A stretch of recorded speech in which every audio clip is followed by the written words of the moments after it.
The first bucket is first or third party. That's all about where the money comes from.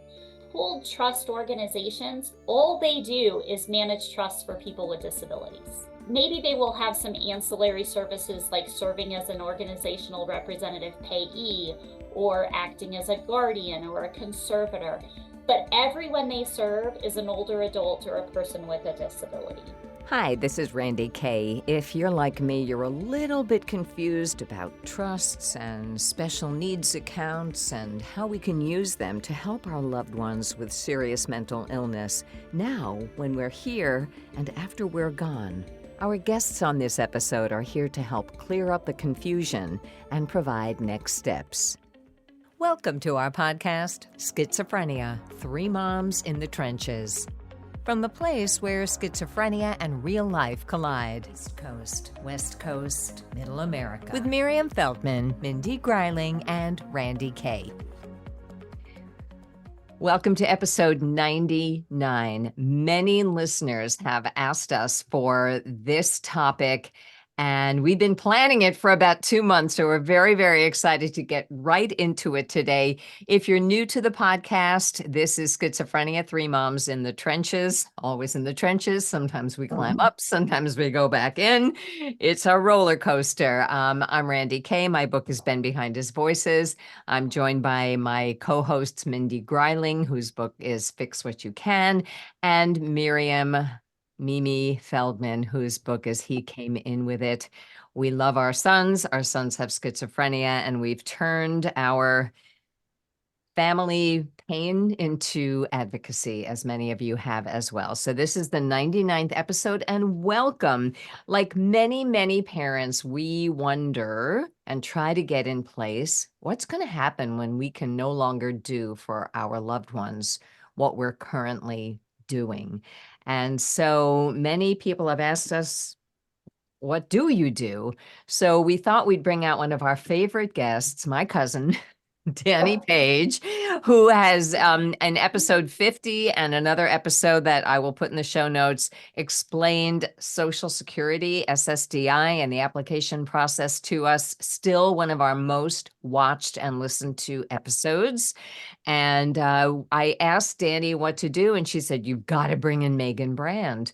So we're going to talk about trusts and pooled trusts and a whole lot more.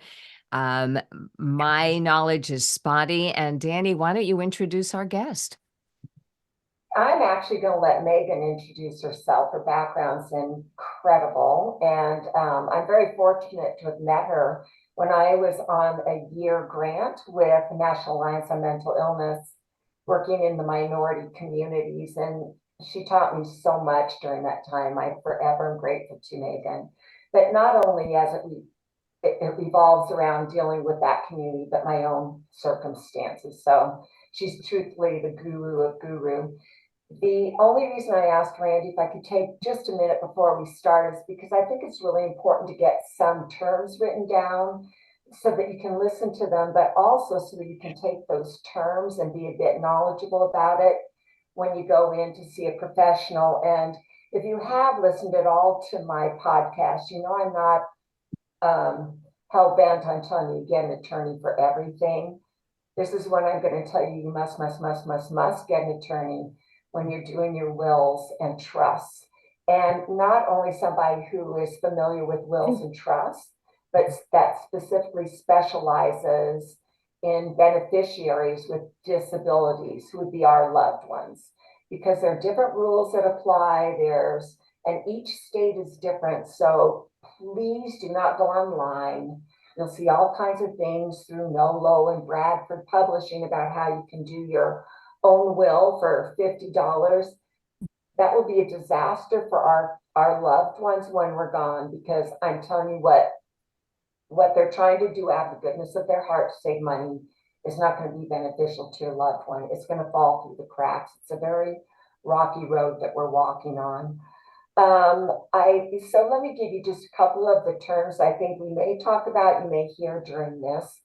Spendthrift trust. Sometimes it's called an asset protection trust, and that's protecting our kids, adults, when they make really lousy decisions, whether it's through more stable times or in crisis about contracts and spending money. It's a way to protect the money that's in the trust. I also, Megan will talk about pooled trust versus private trusts and how you assess the viability of that potential trust and the person who runs it. You need to make sure it's a reputable person. You've probably read some pretty scary things that come out of Florida about people who take away all the money. So Megan's going to hit on that as well. The other thing you need to talk with probably both your financial advisor and the lawyer, because this piece is changing, flipping forever. And that is the Secure Act, which just a few days ago actually put out these new rules for those kiddos who inherit IRAs from the parents. Depending on what your background is, most of your money may have been funneled into IRAs, even Roth IRAs.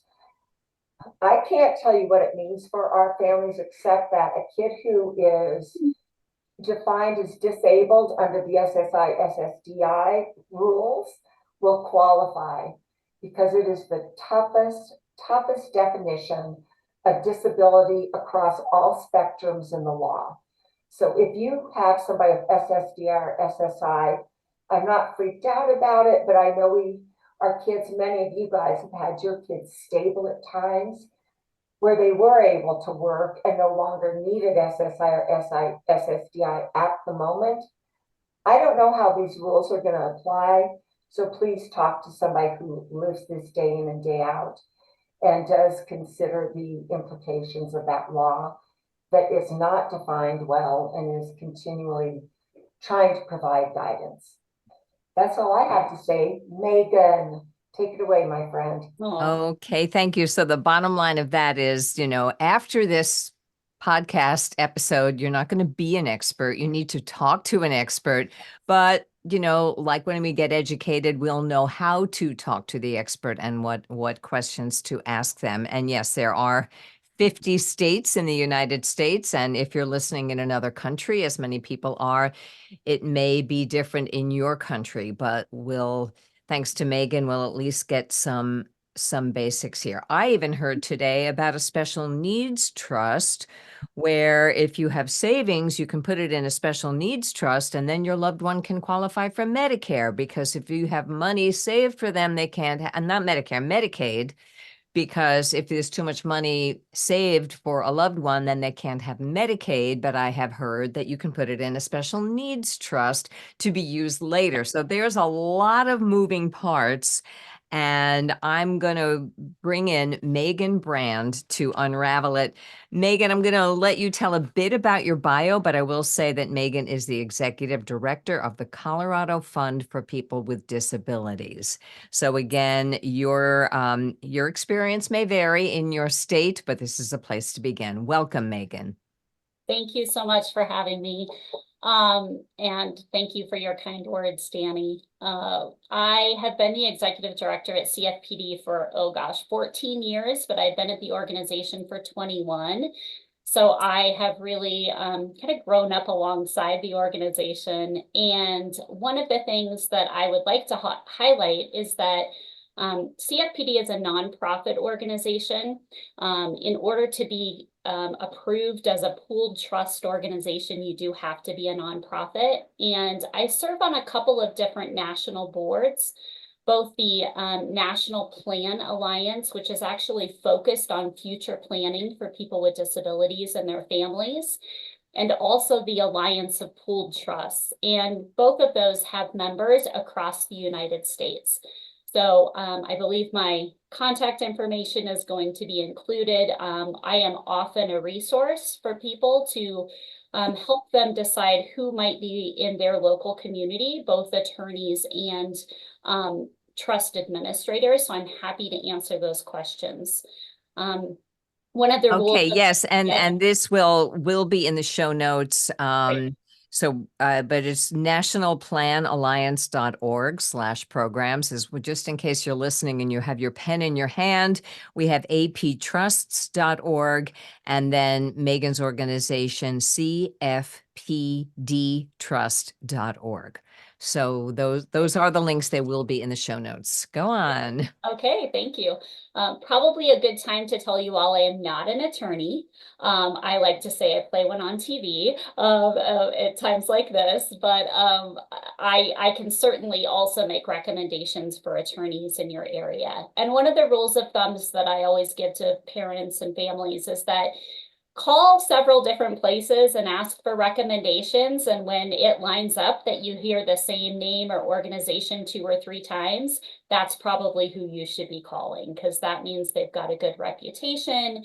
They're well known in their community. And I also want to highlight what Dani said earlier, which is there are a lot of attorneys that focus in estate planning. That does not mean that they know all of the ins and outs specific to trusts for people with disabilities. You're probably going to have better luck looking for an elder law attorney that specializes in that area. And I would ask them, like, how many special needs trusts do you write? How often do they get approved? What does that look like, so that you know that this is not something they do once a year, but maybe once a month. So that's something I would recommend. In the beginning, there were a lot of different terms thrown out about different types of trusts. I like to think of it in a couple of different buckets. The first bucket is first or third party. That's all about where the money comes from. So when you think about first party money, that's what you were mentioning earlier, Randy, about if the individual themselves comes into money, maybe they get an inheritance from their great aunt Sally that was not put in a proper trust, but just given to them outright. Or maybe they got a back payment in Social Security after they went through that long process that Dani taught you all about, and they got Social Security back payment, and now that's going to put them over their resource limit. Or maybe they get into an accident and they get a personal injury settlement. These are all of the ways that are considered first party money belonging to your son or daughter or family member that would otherwise disqualify them for Medicaid and SSI benefits, supplemental security income. So this is even before we die. This is anytime. This is anytime. And okay. By the way, you can have both. You can have both kinds of trusts. We oftentimes have people do. In fact, what we see sometimes is maybe parents die, they're funding that third party trust, but they forgot one asset. They forgot one life insurance policy or one pension that they didn't know about or one small piece of property. So somebody might end up needing 2 trusts, the first party trust and the third party trust. Could I ask a question? Absolutely, yes. How long have these first party trusts been around? And the reason I'm asking, because I know about the other kind. In fact, our family's had one of those since 2005. But Jim has had like 2 or 3 times, and you keep hearing lots of people have to do spend downs. Yeah. And it sounds like you wouldn't have to do one if you created one of these trusts. So why is it that are they recent, or why don't the case managers and such know about them? They tell the person you have to do a spend down, and Jim has just squandered money, ordering goodness knows what on the internet, for 5 days before he loses his benefits, but no one mentioned these first party trusts. Okay, so great question. First party trust, that's where I'm going to get into another dissection, which is they fall into 2 categories also, pooled trusts and individual trusts. So you can look at either of those. Both individual trusts, or what are sometimes called disability trusts, and pooled trusts were created with the Omnibus Budget Reconciliation Act of 1993. So they have been in existence since 1993. Well, then a pox on the house of people not knowing this. Yeah, but it was after 1993 that Jim did 2 or 3 spend downs. Oh, well, I think that that's because of a few things. One would be, education on the part of pooled trust organizations. I think it's lack of knowledge of some of these systems, with the different case managers that you might be working with. There have been times in my career that I have needed to educate people who work for Social Security and Medicaid about the type of trust that we administer. So I'm not too surprised to hear that, but it is definitely an option. The other option is an able account, and I hate to get like too far in the weeds because that is another option for people who were considered to be found to be disabled before the age of 26. And I will say Jim now has one of those. So that Okay, is, we did learn about those, not to yeah, have to do spend downs ever again. right. But we didn't, there weren't able accounts back when he could have used this No, other no, type able of accounts are trust. definitely more recent. Yes. Yes, go ahead, Danny. And just so you know, none of these are mutually exclusive. So as Megan is saying, you can have first party, third party, able accounts. It's a way of kind of hedging your bets in case something changes in the law and I personally think it's a good idea to go after whatever you can. So that's it. Thank you. I agree with that. And also we like to use able accounts as a tool in our toolbox along with trusts. And there's lots of good reasons for that. They get a little complicated, but so for now, I'm going to go back to the first party. I think you see all the ways in which that can be used. In most states, California would be the biggest exception.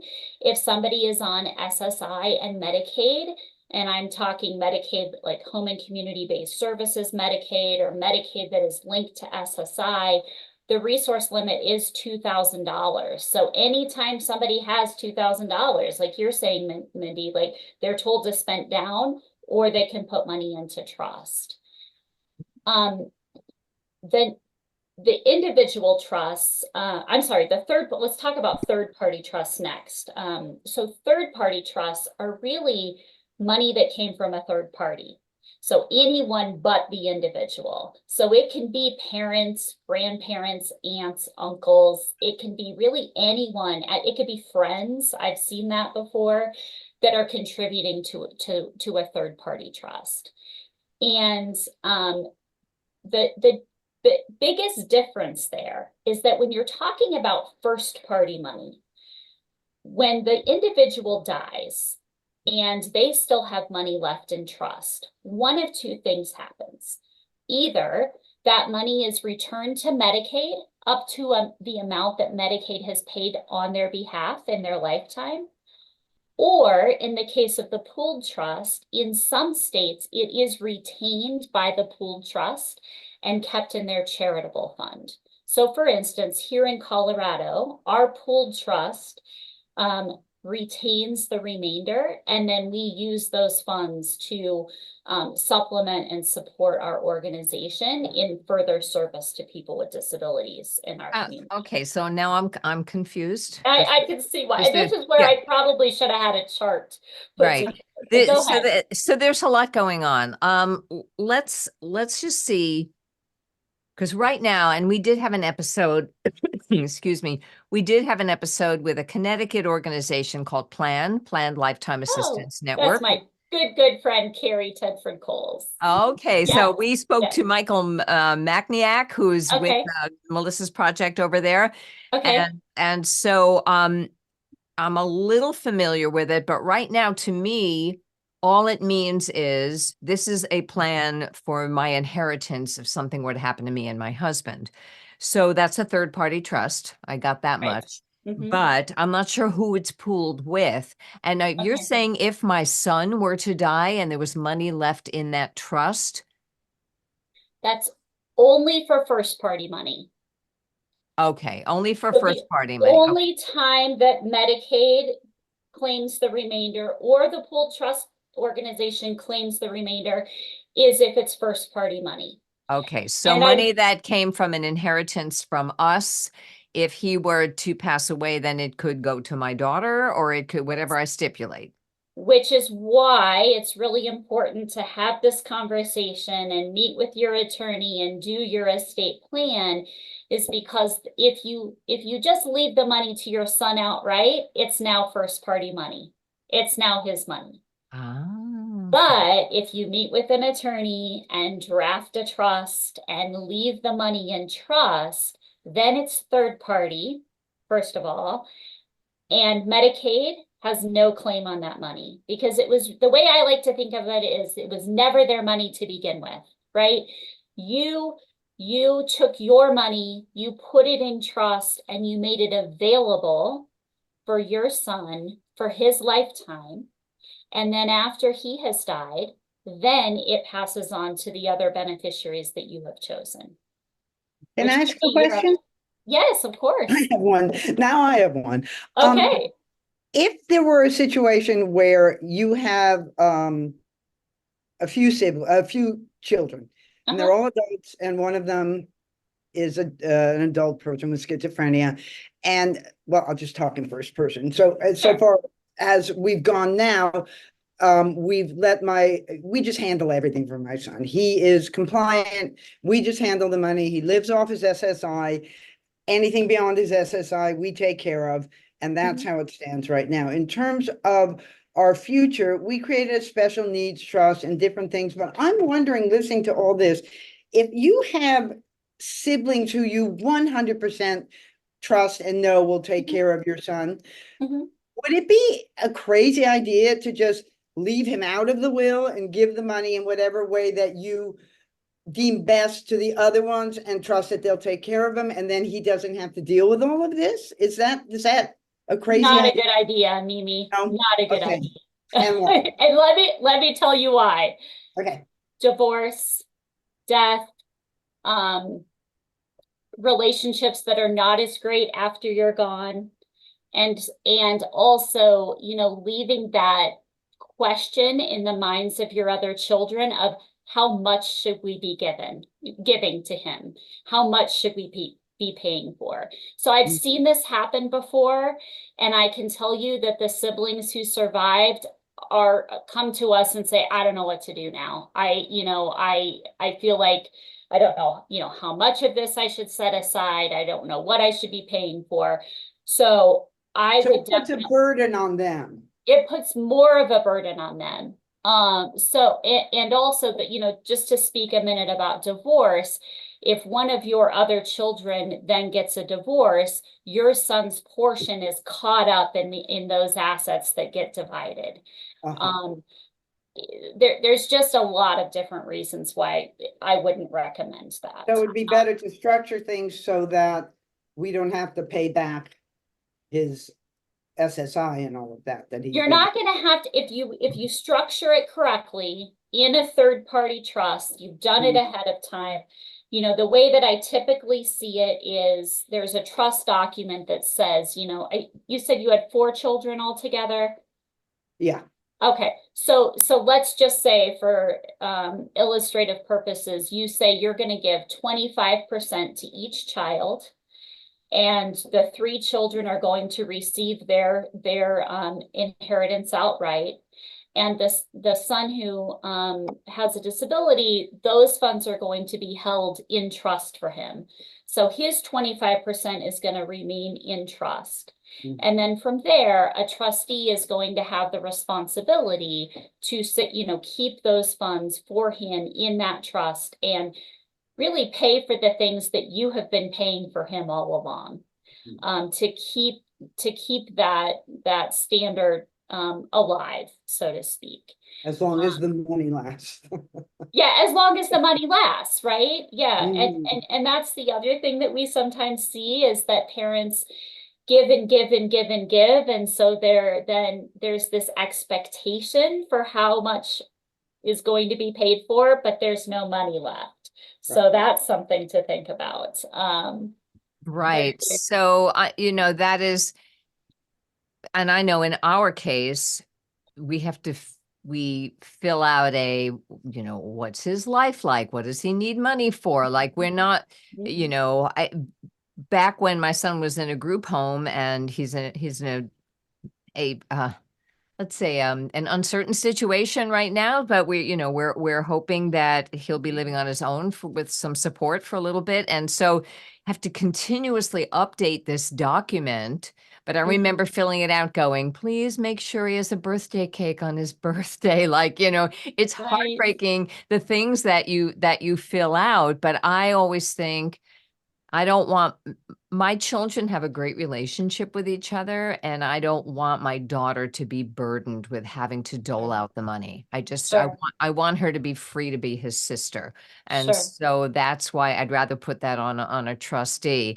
But I think after having this podcast episode, I'm going to have to just make sure everything's in place, because you should name another representative payee, I guess, if you pass away, if you're the representative payee for SSDI, right? Social Security Disability. Yeah, So I would recommend that you're looking at your estate plan probably every 5 years and having that meeting to check in with your attorney to make sure that it still has everything. So a great example of that would be the ABLE accounts that we talked about.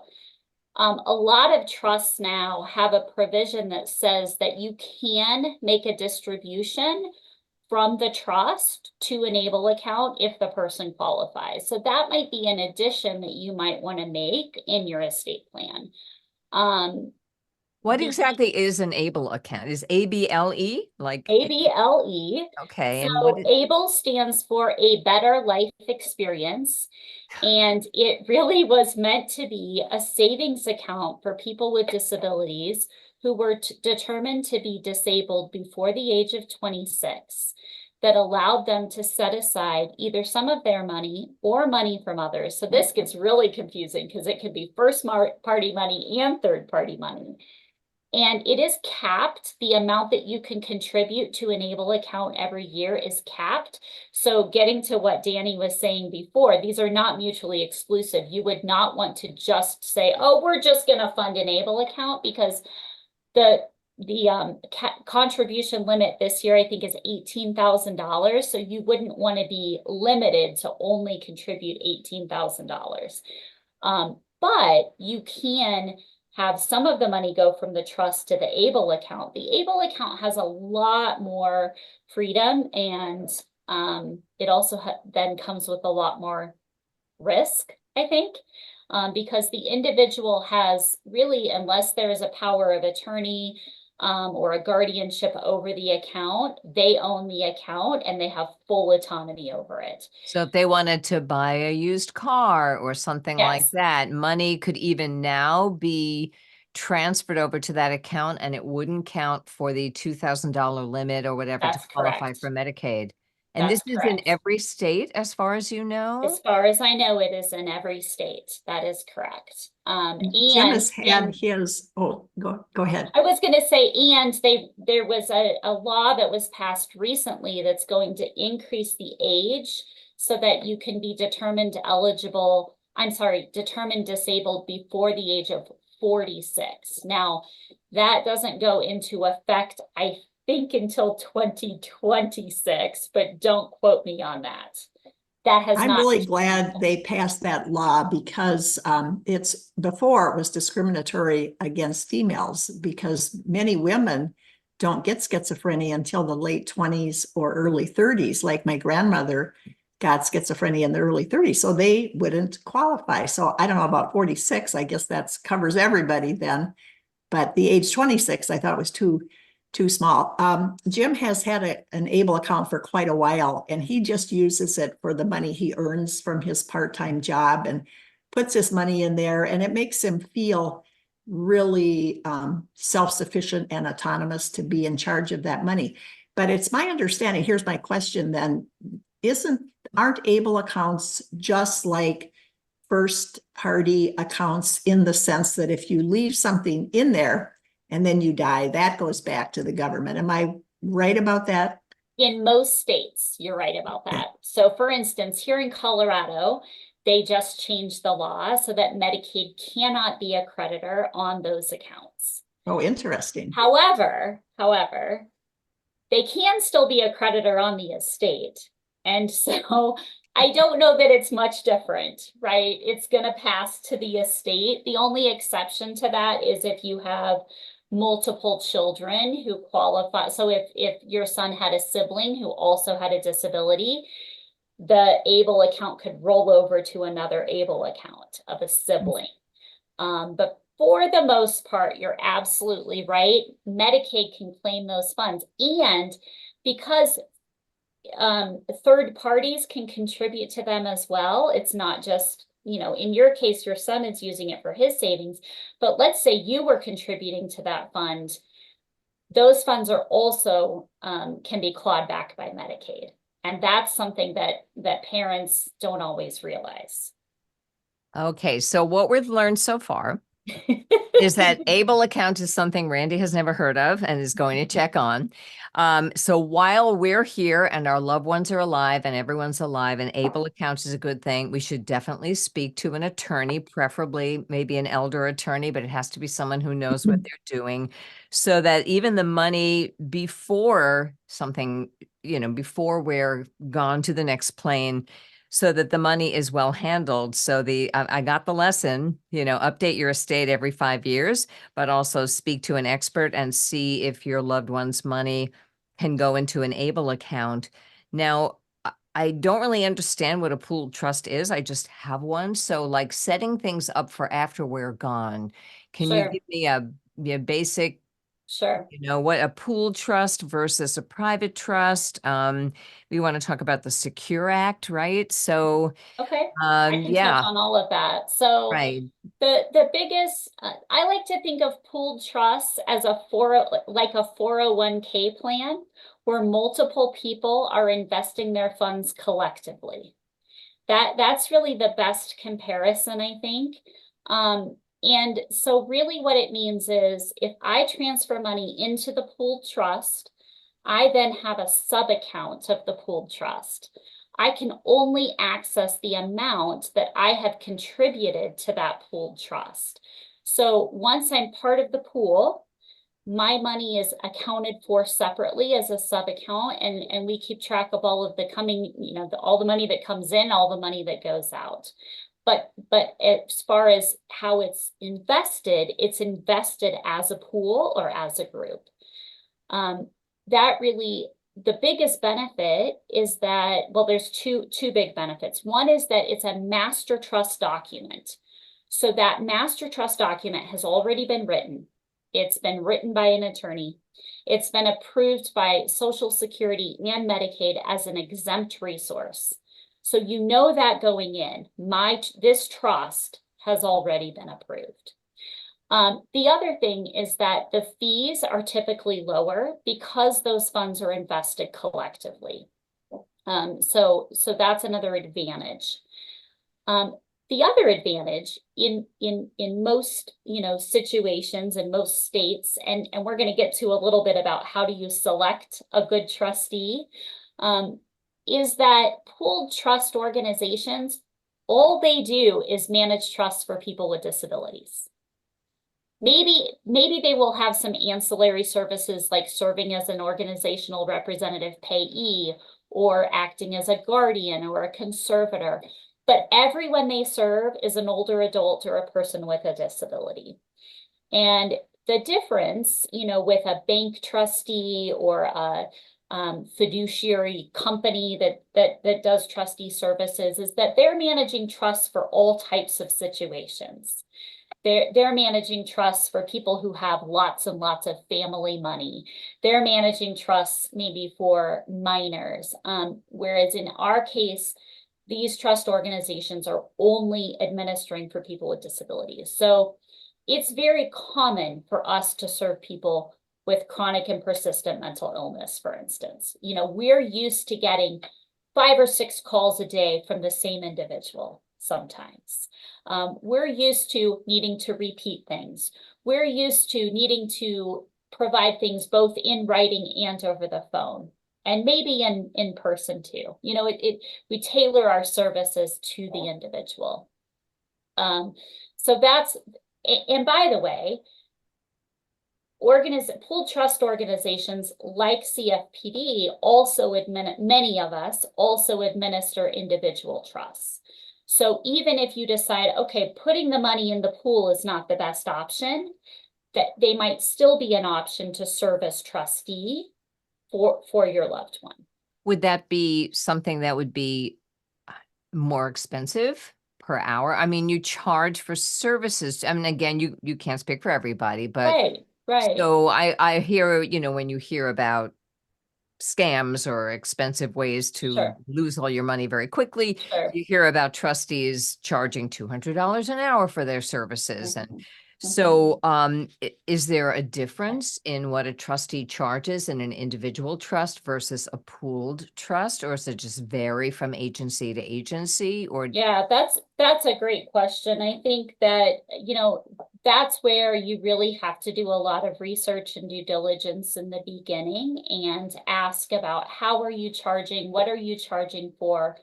Our organization, for instance, let's talk about our pooled trust first. We charge as trustee for the assets under management, the assets we're managing. It's based on a percentage. That's very standard in all trust services.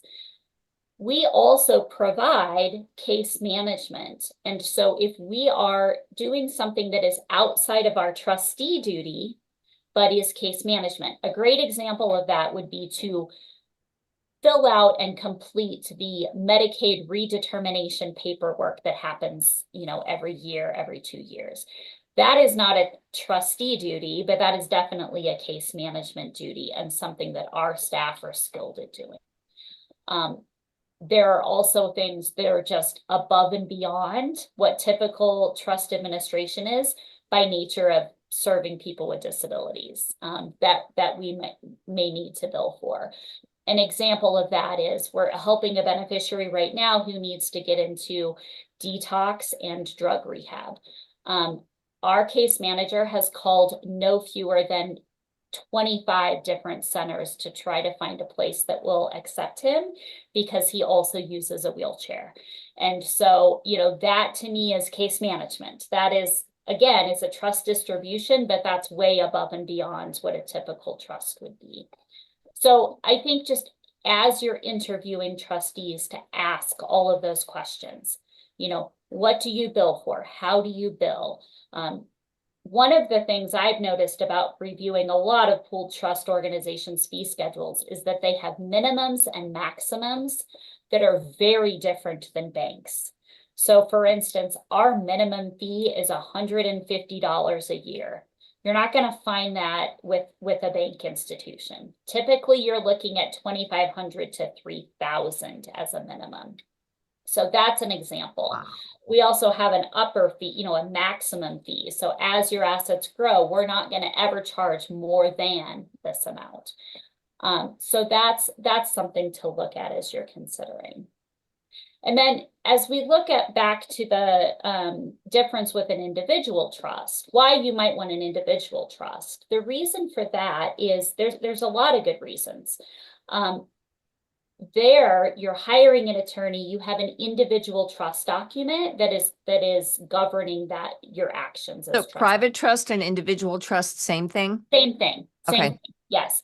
And in that case, that might be really good if you have mineral rights that have been inherited, through the family, or oil royalties, or you have a home. We're laughing over here. We're just it's like, okay. Colorado, you got to remember I'm from Colorado.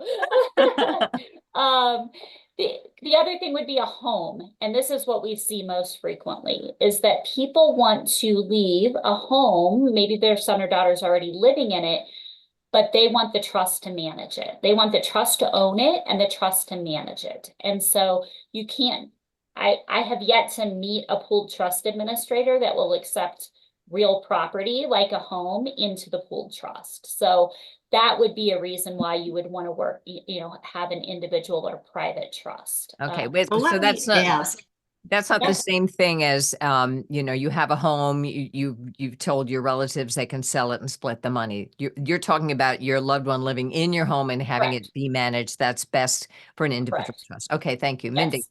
So we set up our trust, like I said, 20 years ago. In the Uh-huh. year 2025, we got the person he did a workshop at NAMI Minnesota's annual conference. And so we worked with him. We didn't know about pooled trust, but we did an individual trust. And we do have in there about our house. That's not anything we're interested in anymore. That was a pie in the sky thought 20 years ago. Mhm. Is there any advantage to switching if you have an individual trust to a pooled trust, or would you just leave it alone? I think it depends on your assets, and what you think you're going to be funding the trust with, and what the assets are going to look like. I would recommend that you talk to start with a pooled trust organization and say, hey, this is what we think we'll likely fund the trust with. What would you recommend? And see, what their reasoning is for that, what the fee differences look like, what the different considerations are. We For that. actually left in ours, our daughter, I know that's not recommended, but we trust our daughter implicitly. So we made her the trustee. Mhm. And then if she's not available, then the way it was set up, NAMI Minnesota helps to find a trustee. That's the Okay, way sure, it's set up. sure. Yeah, and we can chat later, Mindy. I have a recommendation for you of a trustee in Minnesota too. I saw Lutheran Social Services Yes, listed yes. on one of your links that you sent earlier. Yes, I know the Thank you. folks. I know the folks there well. So Okay. good people. And you brought up something that I was going to touch on, which was, I'm trying to think back. I lost my train of thought. I apologize. It'll come back to you. So Yeah. we have about 15 minutes left. So I know Sure. there's a lot to cover, and I think we haven't spoken about the Secure Act and how it Yes. impacts the ability to provide support through inherited IRAs. And Sure. just to acknowledge that after you talk about that, maybe we can bring it back and you can say, what if, we're lucky, we own homes, we can create a trust. What happens to someone that if there is no trust, what would happen to our loved ones? And then when we have about 5 minutes left, say, okay, step 1, step 2, step 3, step 4, step 5 that our listeners should do if they've done nothing so far because they think they're never going to die, which is the way many of us are. So number 1, talk about the Secure Act, if you would. Okay. So I am not a tax professional. I'll just start by saying that. But I have been to a number, I have been in the audience for a number of presentations on Secure Act. And the biggest takeaway is that, with Secure 2.0, it requires that you stretch out the distributions for 10 years. However, if you have a beneficiary who has a disability and qualifies under those rules of this, which are going to be a little bit different, than Social Security and Medicaid, then you don't have to stretch. So it can be available for the individual's lifetime. So that really is the biggest advantage of inherited IRAs. And our organization, with the help of and assistance of our investment manager, is able to administer inherited IRAs both in our individual or private trust and in our pooled trust. So that's really has been beneficial. And then, the other thing is that as you're looking at that, if there's money left over at the time of the individual's death, you can name a nonprofit organization or a charity as the remainder beneficiary of inherited IRAs. So that's something to consider as well. Okay. And then in talking about people with no trust or not having the resources, I think that we haven't talked a lot about a third-party pooled trust, but that is an option as well. For, many of us have, many organizations like mine have third-party pooled trusts, and the pooled trusts are best for people who don't have a lot of money. And I think that, when I have talked with parents in the past, I've said, look, if all you can do is contribute to a life insurance policy that, a few dollars a month that's going to pay out at your death, be sure that you name the beneficiary to go to the third-party pooled trust and do that work ahead of time. Or if you have a home and that's your only asset and it's going to be sold and divided amongst your children, maybe that's going to be $50,000, $60,000, $70,000 that can be put into that third-party pooled trust. So I think that those, that's really, the most helpful. And then, of course, there's the non-economic supports that I know you all know better than me about, putting natural supports in place as much as you can, creating that circle of support around your loved ones so that when you aren't here, because none of us are going to live forever, that there are those other individuals. And I remembered what I was going to say. You said it, it would come back to me. There are a lot of different roles that your children can play in trust administration. They can be the trustee, and I agree with you. I know that there are some of my children who I would definitely trust to serve as trustee, right? So there are those people. They can also serve in another way with the trust, which would be as a trust advisor or trust protector. And that might be a really great way to incorporate them. That's a really great conversation to have with your attorney, because every attorney has a different style and a different way of handling that. But for instance, they might have the role of advising the trustee on appropriate distributions from the trust. Like, I know that when mom and dad were alive, they especially wanted to make sure that this, annual trip with the family happened. Or I have one family that says, we've got to go to opening season of what's it called for baseball. So there's like something for every family. Don't ask me. Yeah. That game with the bat and the little ball. Okay, right. Yeah, right.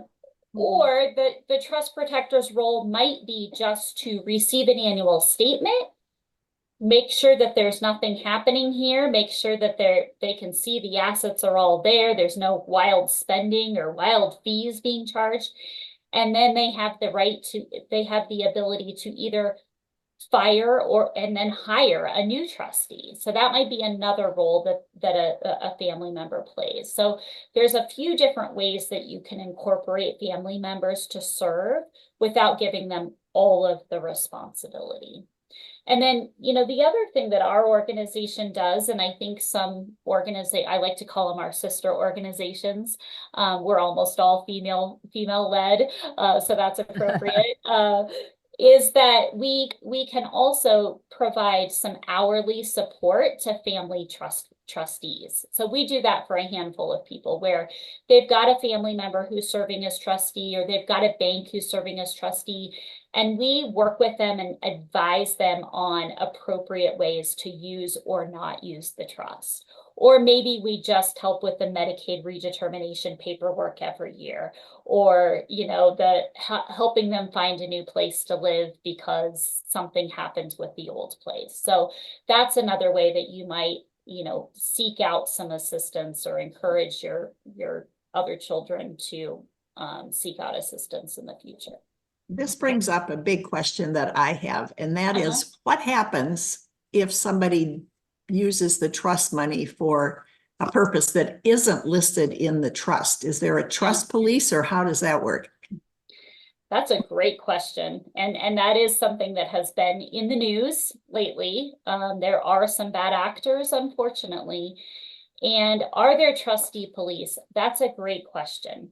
There's a lot of different entities that have some type of eyes looking in on the trust, but it's not consistent state to state.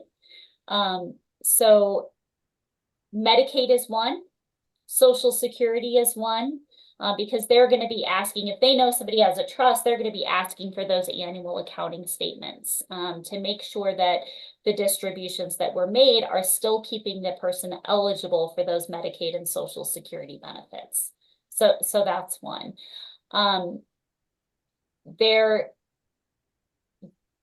I can't, well, Connecticut actually is overseen by the banking administration. So they are under they are regulated, so to speak, but that's the only state that I can think of that is regulated by the banking administration as a trust organization. But that doesn't mean there's nothing you can do. Certainly, you want those eyes looking at those trust statements and finding problems as they might occur. An attorney can file a motion in court, and there's a breach of fiduciary duty. The trustee can be sanctioned. The trustee could be fired.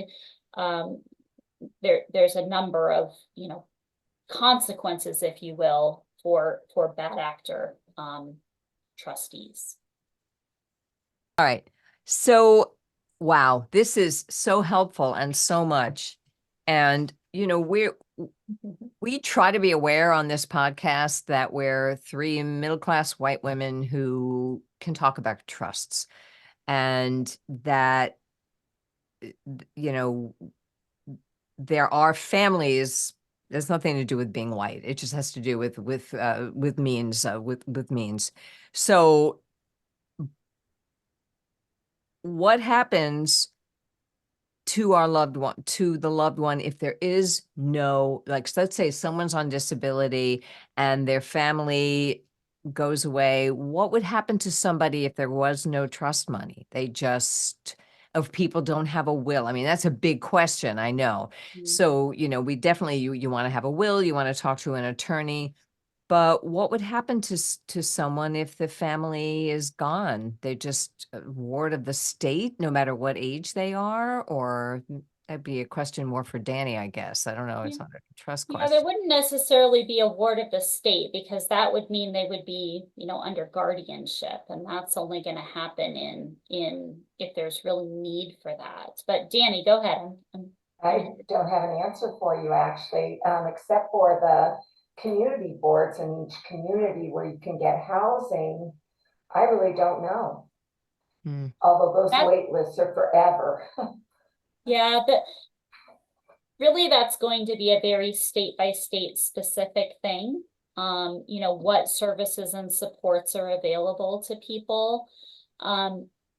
Medicaid is going to be the best as far as the most comprehensive to pay not only for care or for medication and that type of treatment, but also through waiver programs for home and community-based services to pay for housing for a number of people. So, group home settings, here in Colorado for people with intellectual developmental disabilities, we have the host home model. There's independent living that might have some services and supports of people coming in. And then there's, as people age, assisted living and in nursing facilities. Right. So at the very least, we want to get case management in place for our loved ones, even if we have no money to leave them. So that's like the bare bones. What families can do is make sure that our loved ones have case management. And Medicaid services, and start that Medicaid application and supports, because, I think that's also, parents believe that they're going to be around forever and can care forever, and they're not. And so having as many of those supports in place before is going to be better, even as there's somewhat of a transition of getting used to other people caring for that, and being involved. Oftentimes parents will get us involved while they're still alive as trustees, so that we can take over some of the payment of the cable bill, and that we're the ones that get the call that a dental service is needed, so that we can start to pay for that. So that's another way that you might kind of transition into this, is And that's another great tool for the third party pooled trust, is to contribute some money every year. So we have some parents that might contribute $10,000-$15,000 per year to the third party pooled trust. And then they start to work with their son or daughter to come to us to make requests, and we make the distributions, so that that's happening more gradually and not just all at once at the time of their death. Okay. And talk Speaking to of not of limited income, one thing I wanted to insert here is that anyone who wants to start an ABLE account, I think most people could do that themselves, and you don't need an attorney for that. Jim and I just together went online, and it was a very straightforward, follow the prompts on the computer. Yes, I agree. They're very easy to set up, and another way of really creating some autonomy and independence.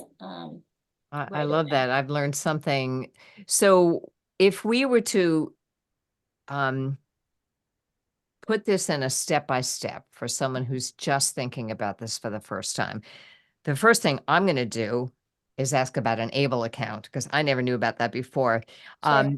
And so what would be the first thing a family should do? Like research, go to the website and research pooled trust things in their state? What would can you give me a 1, 2, 3, 4, 5? Yeah, I would actually, I think that most people start with an attorney. And I really, those could happen simultaneously, where you're looking at trustees and you're looking for attorneys. I don't think that one of them has to come first or not, but the pooled trust organization might have recommendations for attorneys, and then attorneys might have recommendations for trustees. So, you know, you could be doing both of those at the same time. And then I would definitely encourage, you know, the next step would be to interview trustees if you're not going to utilize a family member trustee. I would recommend I'm a bit biased, but starting with the pooled trust organization. Those two resources that I mentioned at the beginning both have, you know, state by state, you know, directories, if you will, of organizations, and start talking to them. It's important that you ask a lot of questions at the trustee. I'm always most impressed by parents who come in with a lot of questions. So, you know, talk about, how long have you been in business? How many trusts do you administer? What are your assets under management? How is my son or daughter going to access their trust fund? Who's going to be their main contact? Are they going to call a 1-800 number, or are they going to have a person that they can talk to? What is your fee? How do you charge it? How often do you charge it? What do taxes look like? Who do you work with to get taxes completed?